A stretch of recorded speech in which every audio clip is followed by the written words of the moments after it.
Istinska ljudskost, empatija. Autor Raif Esmerović.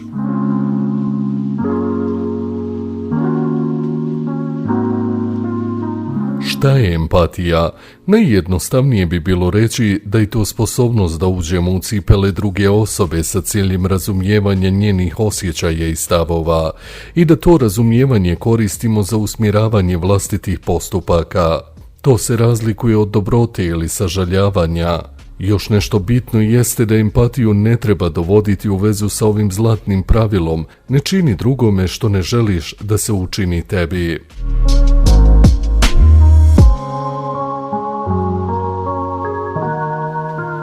Empatija je istinska ljudskost, nesebičnost, jasno poimanje da i drugi ljudi imaju osjećaj i potrebe, te da smo svi generalno isti, unatoč materijalnom ili nekom drugom statusu. Bogat čovjek lako može postati siromašan, a intelektualac psihički bolestan.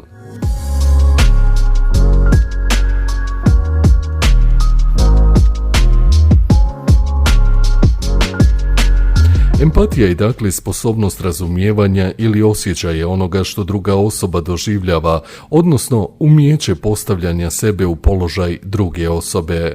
Definicije empatije obuhvataju širok raspon emocionalnih stanja. Vrste empatije uključuju kognitivnu, emocionalnu ili afektivnu, te somatsku empatiju.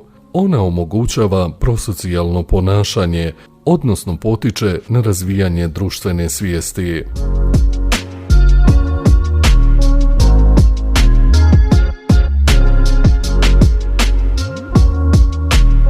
Tokom posljednjih decenija neuroznanstvenici identificirali su 10-dijelni krug empatije u našem mozgu koji, ako je oštećen, može osjetno umanjiti sposobnost razumijevanja tuđih osjećaja. Evolucijski biolozi poput Franz de Waala dokazali su da smo društvene životinje koje su prirodno evaluirale da brinu jedna o drugoj, baš kao i naši rođaci primati. Psiholozi su detektovali kako smo za empatiju pripremljeni snažnim vezama tokom prve 2 godine života, no to ne znači da se empatija prestane razvijati tokom ranog djetinjstva, nego da se razvija sve do adolescencije.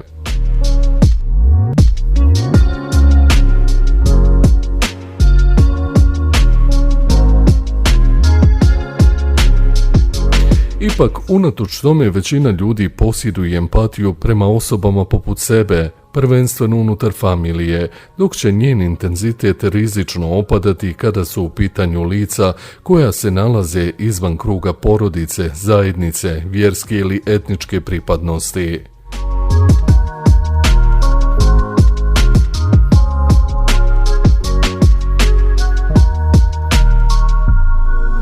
Izrazito empatični ljudi imaju nezasitnu znatiželju prema strancima, odnosno nepoznatim ljudima.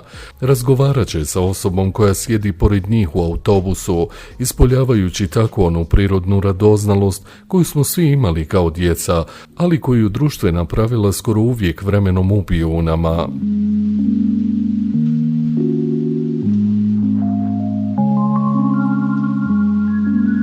Empate smatraju da su drugi ljudi zanimljiviji od njih, vodi ih znatiželja prema njima, koja rezultira direktnim susretom sa drugačijim načinom života kao i svetonazorima, što sasvim sigurno oplemenjuje um i širi horizonte.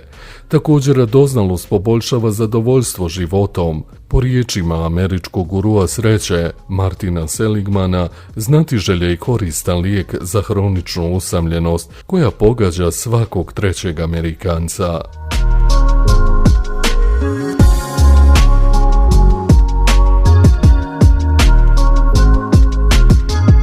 Naravno, gajenje radoznalosti zahtjeva puno više od običnog razgovora o vremenu. Zapravo, presudno je to da pokušavate razumjeti svijet u glavi sugovornika. Empatija uništava sve predrasude koje imaju današnja društva, a koja nam postaju ozbiljne prepreke u svakodnevnom životu. Sasvim je realno da postoje zli, negativni ljudi i da ne možemo i ne smijemo opravdavati njihove loše postupke, jer to u konačnici ne bi bila empatija, nego podržavanje zločina. Zli ljudi primjerice uvijek negiraju genocid ili njihova svijest je vrlo primitivna i lišena svake ljudskosti. Biti lišen empatije i mogućnosti da spoznaš bol preživjelih ljudi tog strašnog čina degradira čovjeka kao biće. U američkoj istoriji obojenom rasnom nejednakošću postoje i svijetli primjeri kako empatija preobrazi ljude da budu uzvišena, razumna i samilosna bića, baš po uzoru kako ih je Bog stvorio.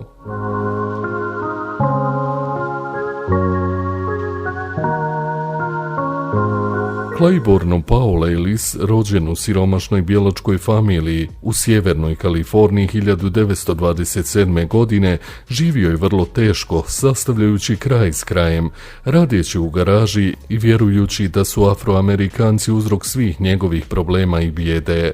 Slijedeći očeve stope, pridružio se iz čiste mržnje zloglasnom Ku Klux Klanu, te vrlo brzo zauzeo istaknuto mjesto na ljestvici rangiranih članova, no sudbina je htjela da 1971. godine bude pozvan na 10-dnevni sastanak društvenih zajednica radi borbe protiv rasnih tenzija u školama, te je izabran da predvodi upravni odbor sa još jednom aktivisticom, inače crnkinjom koju je u početku prezirao, no rad sa njom u potpunosti je uništio sve predrasude o Afroamerikancima.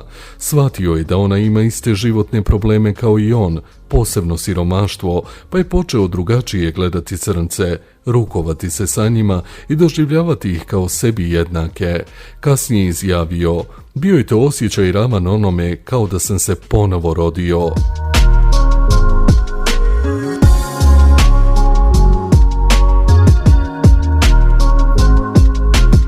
Zadnje večeri sastanka društvenih zajednica ustao je ispred 1000 ljudi i poderao svoju člansku kartu zloglasnog klana.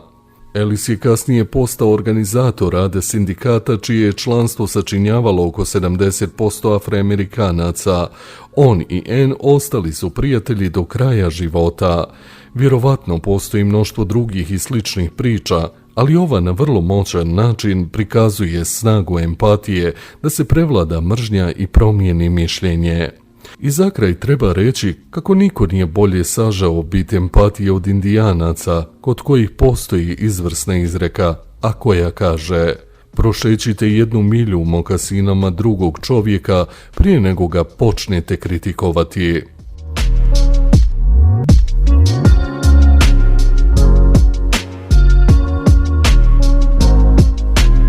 Autor Raif Esmerović. Treća dimenzija. Pretplatite se na naš kanal. Hvala vam.